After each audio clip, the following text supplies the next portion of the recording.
Equisetum हमने पढ़ लिया था, इक्विसिटम के बारे में हम बात कर चुके हैं।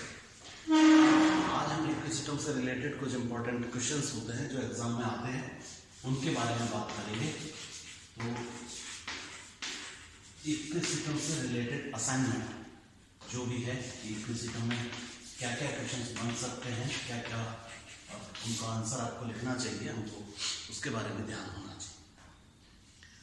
सबसे छोटा जो सबसे इंपॉर्टेंट चीज़ है, जो वन वर्ड आंसर्स आते हैं, जो शुरू के आपने अपना पेपर देखा है, आप लोगों को पता है सिलेबस में, आपको मालूम है कि 3 सेक्शंस होते हैं। फर्स्ट सेक्शन में हमारे वेरी शॉर्ट टाइप के आंसर्स होते हैं, जिसमें जनरली वन वर्ड का होता है, एक डेफिनेशन हमको उसमें लिखनी होती है।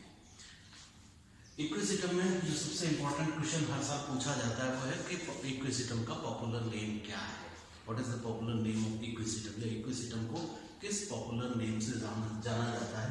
तो मैंने आपको बताया था कि हॉर्सटेल प्लांट हम इसको कहते हैं, ये इसका सबसे पॉपुलर नेम है, हॉर्सटेल के नाम से इसको जानते हैं, या इसको हम स्कोरिंग रशेस भी कहते हैं, स्कोरिंग रशेस। आप जानते हैं कि इसके जो आउटरमोस्ट लेयर है, जो स्टेम है, उसके अंदर सिलिका का डिपोजिशन होने की वजह से जो बहुत रफ टेक्सचर इसका है, उसकी वजह से इसको स्कोरिंग रशेस भी कहा जाता है।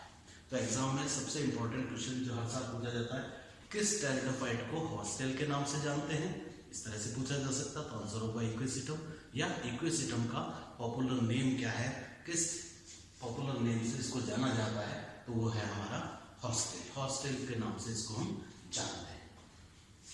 दूसरा इंपॉर्टेंट बात, जो इक्विसिटम के क्लासिफिकेशन का मैंने आपको बताया था, तो जनरली पूछा जाता है कि इसका क्लासिफिकेशन में डिवीजन कौन सा है या क्लास कौन सी है।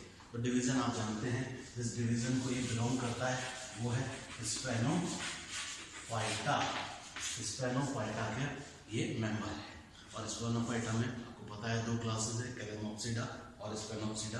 तो स्पेनोप्सिडा क्लास का ये मेंबर है और उसमें स्पेनोफाइटा का डिवीजन का ये हिस्सा है।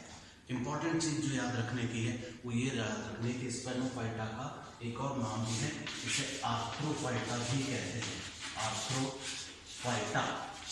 और आर्थ्रोफाइटा क्यों कहते हैं, इसका मैंने आपको कारण बताया था कि इक्विसिटम की जो प्लांट बॉडी होती है वो जॉइंटेड होती है। जॉइंटेड मीन्स जो प्लांट बॉडी होगी, स्टेम जो पार्ट है इसका, वो नोड्स और इंटरनोड्स में डिवाइडेड है। तो because of this presence of nodes, आप देखेंगे ये नोड्स है, और ये नोड्स तो मैंने आपको बताया था कि मेरिस्टेमेटिक टिश्यू होता है, सॉफ्ट होता है। तो आप अगर प्लांट को पकड़ के यहाँ से खींचेंगे इस पार्ट को, तो ये पार्ट एक दूसरे से अलग हो जाते हैं।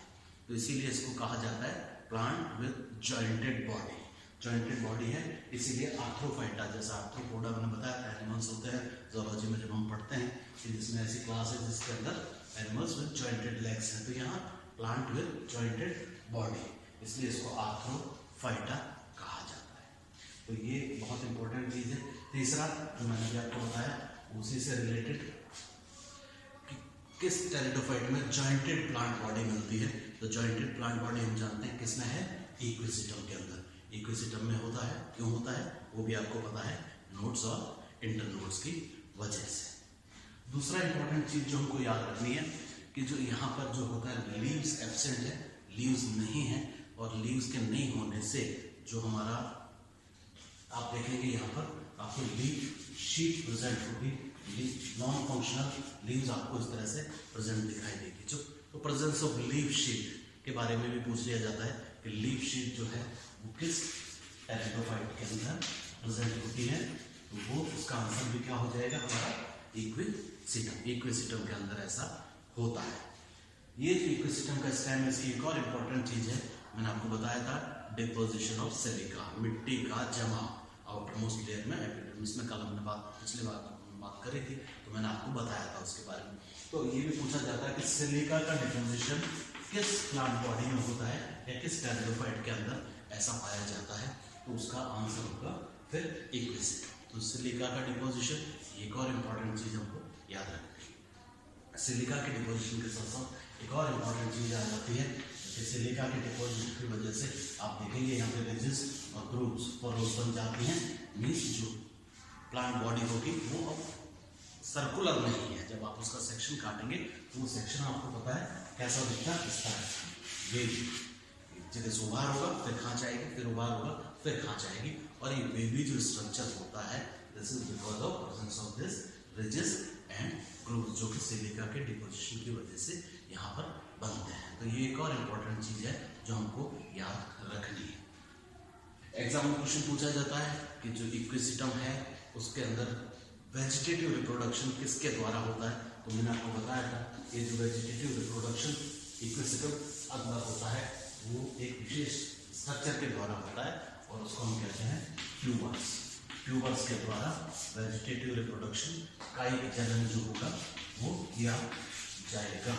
तो कायिक जनन किसके द्वारा होता है, कैसे होता है, उसका आंसर है ट्यूबर्स के द्वारा। ये ट्यूबर्स मैंने आपको बताया था कि जो अंडरग्राउंड पार्ट होता है उसके ऊपर इनका फॉर्मेशन होता है, बटरफ्लाई के स्ट्रक्चर्स हैं, कलियां जैसे होती है वैसे, और फिर प्लांट बॉडी से जो टूट के अलग होता है तो फिर अपने आप को एक नए प्लांट में कन्वर्ट कर लेता है। जैसे फेवरेबल कंडीशन जाती हैं, फेवरेबल कंडीशन आती है, ग्रो करके अपने आप को नए प्लांट के अंदर कन्वर्ट कर ले। तो प्रेजेंस ऑफ ट्यूबर्स के द्वारा वेजिटेटिव कायिक जनन भी इक्विसिटम के अंदर होता है, ये भी हमको याद रखने की चीज है। दूसरा इंपॉर्टेंट चीज जो याद रखना है, मैंने आपको बताया था कि जो स्पोर्स के द्वारा जो रिप्रोडक्शन होता है उसमें एक और इम्पॉर्टेंट चीज है, लीव्स नहीं है। लीव्स के नहीं होने से जो बीजाणु धानियां हैं वो कुछ विशेष संरचनाओं पर लगती है और उन विशेष संरचनाओं को हम कहते हैं स्पोरेंजियोफोर। स्पोरेंजियोफोर। तो स्पोरेंजियोफोर की प्रेजेंस ये एक और इम्पॉर्टेंट कैरेक्टरिस्टिक फीचर है इसका, इक्विसिटम के प्लांट का, इक्विसिटम का एक इम्पॉर्टेंट कैरेक्टरिस्टिक फीचर है कि यहाँ पर स्पोरेंजियोफोर पाए जाते हैं।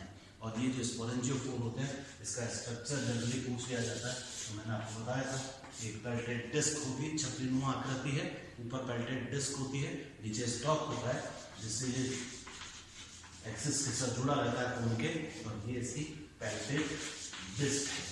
तो पेल्टेड डिस्क होगी और इस पेल्टेड डिस्क के लोअर पार्ट से, नीचे वाले पार्ट से मैंने आपको बताया था कि इस तरह से बाहर की तरफ जो एक रिंग के रूप में ये हमारी बीजाणु धानियां लगी हुई होती है और इन बीजाणु धानियों के अंदर स्पोर्स बने। तो ये स्पोरेंजियम बीजाणु धानियां है, ये इन बीजाणु धानियों के अंदर स्पोर्स का फॉर्मेशन होता है।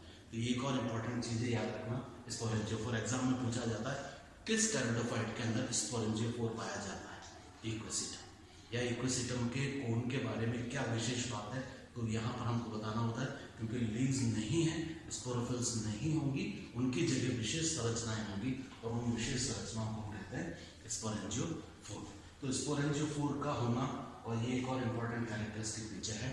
और ये स्पोरेंजियोफोर कैसे होते हैं, बहुत रफ से होते हैं, बहुत हार्ड से होता है। इसकी वजह से जो कोन हमारा बनेगा इक्विसिटम का, वो कोन बहुत कॉम्पैक्ट बनता है। तो कॉम्पैक्ट कोन किस टेरिडोफाइट में एक लाइकोपोडियम में नहीं है, वो आप देखेंगे बहुत सॉफ्ट सा था, इक्विसिटम स्लैजिनेला में भी ऐसे ही था, बहुत लूजली अरेंज था। लेकिन यहाँ पर जो कोन होगा वो बहुत अच्छा होता है।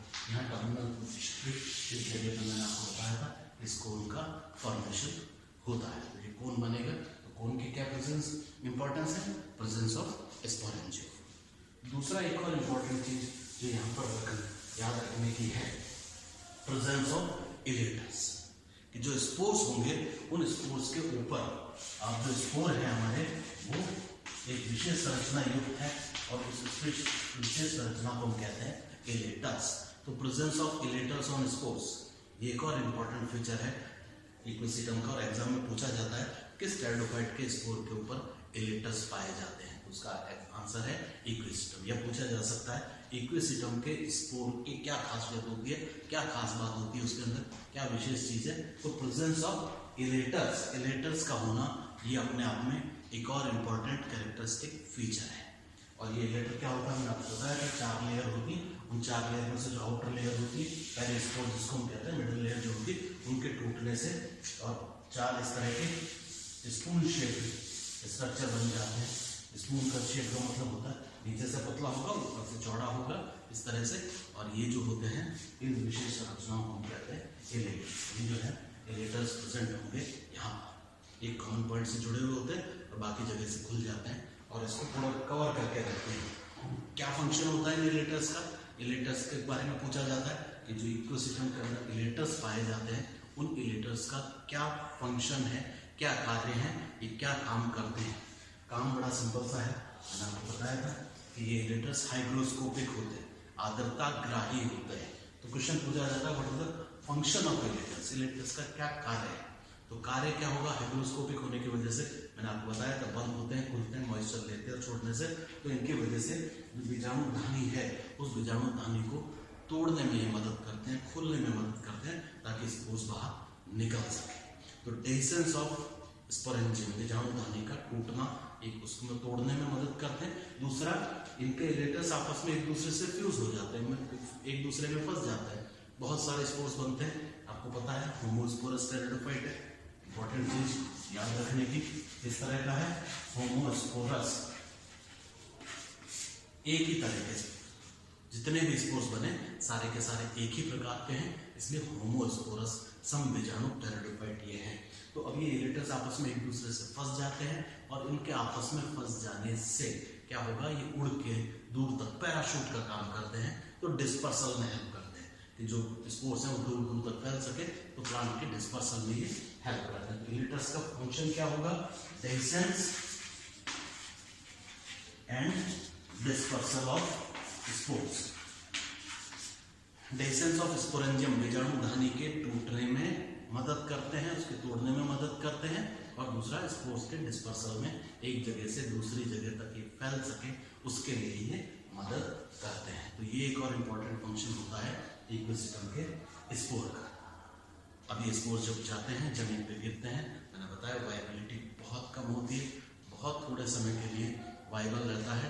जनरली 48 आवर्स के अंदर अगर इनका नहीं होता है जर्मिनेशन तो फिर ये खराब हो जाता है, because of rate of respiration, respiration की रेट बहुत हाई होती है, उस वजह से ही बहुत जल्दी एग्जॉस्ट हो जाते हैं, खत्म हो जाते हैं। तो अब ये जमीन पे गिरते हैं और फिर गेमेटोफाइट बनाते हैं। गेमेटोफाइट किस तरह का है, इकोसिस्टम के अंदर मैंने आपको बताया था जो गेमेटोफाइट होगा, गेमेटोफाइट किस तरह का होगा, ये मोनोइशियस है। तो गेमेटोफाइट जो है वो पूछा जाता है इकोसिस्टम के अंदर गेमेटोफाइट किस तरह का होता है, जो गेमेटोफाइट बनता है वो किस तरह का है, तो वो कैसा होता है, मोनोइशियस। मोनोइशियस का मतलब होता है द्विलिंगाश्रयी या उभयलिंगी, उभयलिंगी भी कहते हैं इसको, मीन्स मेल और फीमेल सेक्स ऑर्गन्स जो हैं वो दोनों के दोनों किसी एक ही प्लांट बॉडी के ऊपर रिप्रेजेंट होते हैं, तो उसको हम कहते हैं मोनोइशियस। मीन्स यहाँ सेक्सुअल डिफरेंशिएशन नहीं है, जैसा कि सभी होमोस्पोरस टेरिडोफाइट्स में जनरली होता है, लेकिन कुछ इकोसिस्टम के अंदर, स्पीशीज के अंदर ऐसा भी है इकोसिस्टम के अंदर कि आपको अलग अलग डाइजेस्ट मिलते हैं, अलग अलग तरह के मिलते हैं, लेकिन वो मैंने बताया था आपको उसका कारण हो सकता है कि बहुत डेंसली आपस में एक दूसरे के साथ ग्रो करते हैं, बहुत सारे स्पोर एक ही जगह जर्मिनेट कर गए, तो बहुत पतला सा फिलामेंटस सा स्ट्रक्चर बनता है, जिसपे जनरली एंथ्रीडियम और आर्चिगोनियम अलग अलग गेमेटोफाइट पर लग जाता है। लेकिन वो एडवर्स कंडीशंस में, नॉर्मल कंडीशन के अंदर जो स्पोर बनेगा हमारा वो किस तरह का होगा, मोनोइशियस। इसी के ऊपर एंथ्रीडियम भी लगेंगे, इसी के ऊपर आर्चिगोनियम भी लगेंगे, और एंथ्रीडियम और आर्चिगोनियम के लगने से फिर एंथ्रोजोइड्स और एग का फॉर्मेशन होता है। एक और इम्पोर्टेंट चीज जो आपको याद रखनी है कि जो हमारा एंथ्रोजोइड है, जिसको हम कहते हैं मेल गैमेट, वो कैसा है, मल्टीफ्लैजिलेट। मल्टीफ्लैजिलेट,